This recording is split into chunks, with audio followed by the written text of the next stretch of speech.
তিনি জানান, ২০২৫ সালের ১৭ নভেম্বর জাতিসংঘের নিরাপত্তা পরিষদে গৃহীত এক প্রস্তাবে গাজায় স্থিতিশীলতা নিশ্চিত করতে একটি আন্তর্জাতিক বাহিনী গঠনের কথা বলা হয়। ওই প্রস্তাবের পক্ষে নিরাপত্তা পরিষদের সব মুসলিম দেশ ভোট দেয় এবং কয়েকটি আরব ও মুসলিম দেশ যৌথভাবে প্রস্তাব উত্থাপনে গুরুত্বপূর্ণ ভূমিকা রাখে। শফিকুল আলম বলেন, জাতিসংঘের এই সিদ্ধান্তের গুরুত্ব বাংলাদেশ স্বীকার করে। আমরা জেনেছি বেশ কয়েকটি মুসলিম দেশ আইএসএফে যোগ দিতে আগ্রহী। বাংলাদেশও বিষয়টি অত্যন্ত সতর্কতার সঙ্গে বিবেচনা করছে।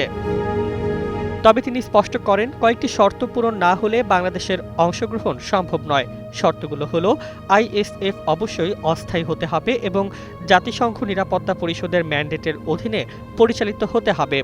গাজায় একটি স্থায়ী ও কার্যকর যুদ্ধবিরতি থাকতে হবে। গাজার ভেতর থেকে সব ইসরায়েলি সেনা পুরোপুরি প্রত্যাহার করতে হবে এবং গাজার প্রশাসনিক দায়িত্ব ফিলিস্তিনিদের হাতে ফিরিয়ে দিতে হবে।